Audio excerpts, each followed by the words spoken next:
Olá, sexto ano, tudo bom? Bom, essa semana eu tô aqui para falar com vocês sobre o capítulo 12 do livro. Esse capítulo, ele traz pra gente um novo gênero textual, que é o diagrama, e também o estudo dos usos da letra S e da letra Z. Para isso, o capítulo começa com um texto que se chama Museu em Taubaté mostra a vida e arte de Mazzaropi.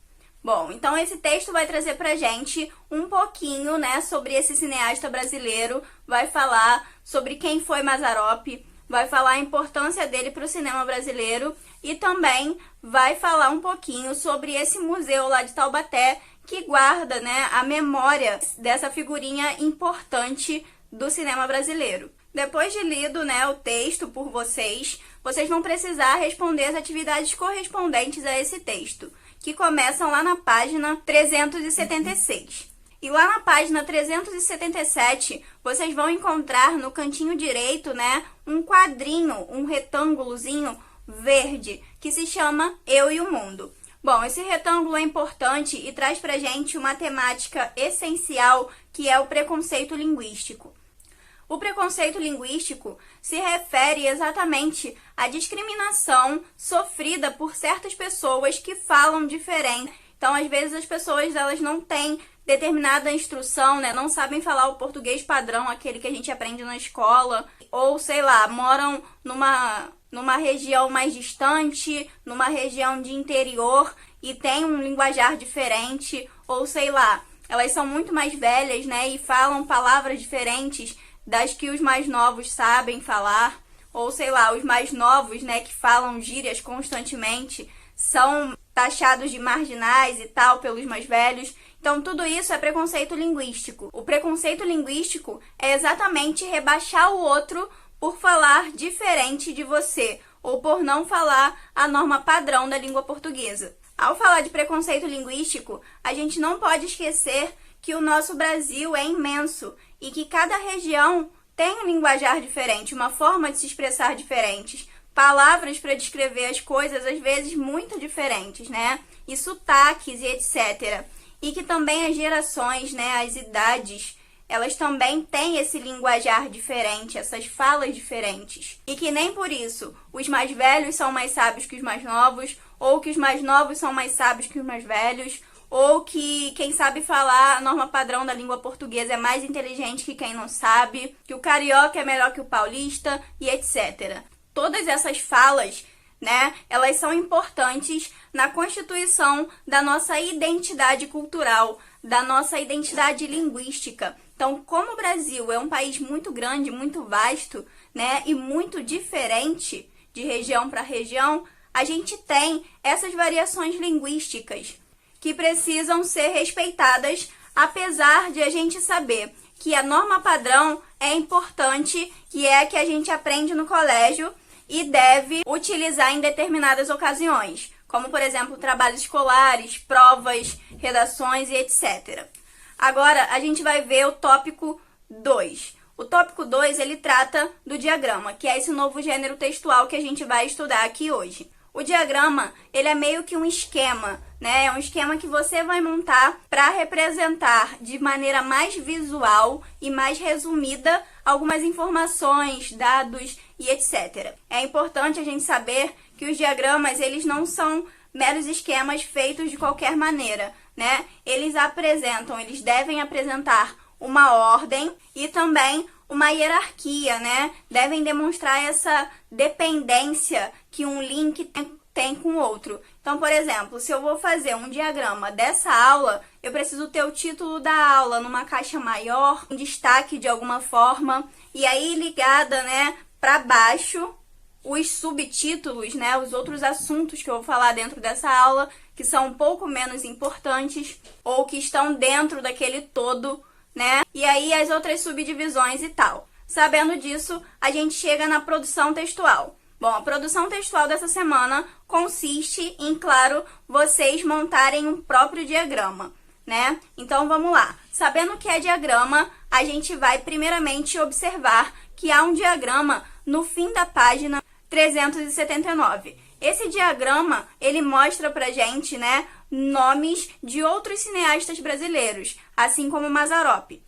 Observado o diagrama, vocês vão precisar escolher um desses nomes, né, um desses cineastas, para pesquisar, fazer um levantamento sobre a vida e a obra deles, né, e aí sim realizar, montar, produzir um diagrama.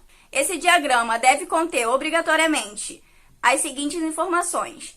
Primeiro, a biografia do autor, né, dados biográficos do autor, então nome, onde nasceu, ano de nascimento. Depois, precisa conter também os filmes famosos produzidos por esses cineastas, pelo menos 3, tá? E com a data de lançamento desses filmes. E por fim, os prêmios que esse cineasta já recebeu e por quais filmes ele recebeu esses prêmios. Isso é o mínimo que o diagrama de vocês precisa ter, tá, gente? Mas assim, pode ter mais alguma coisa, desde que vocês não descaracterizem o diagrama. Não coloquem frases imensas, textos. O diagrama, ele é um resumo, né? Ele é um resumo muito visual. Então tem que estar tudo ali muito bem entendido e muito sintetizado, né? Uma palavra, 2 palavras em cada quadrinho já é o suficiente para fazer essa representação. É só a ideia principal mesmo que vai estar ali.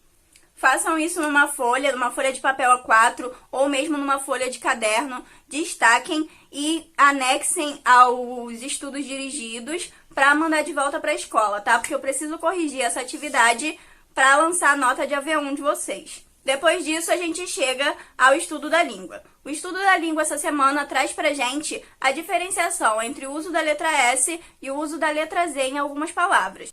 Então, a gente sabe, né, vocês já devem ter percebido que em algumas palavras, a letra S e a letra Z, elas possuem um som muito parecido, né?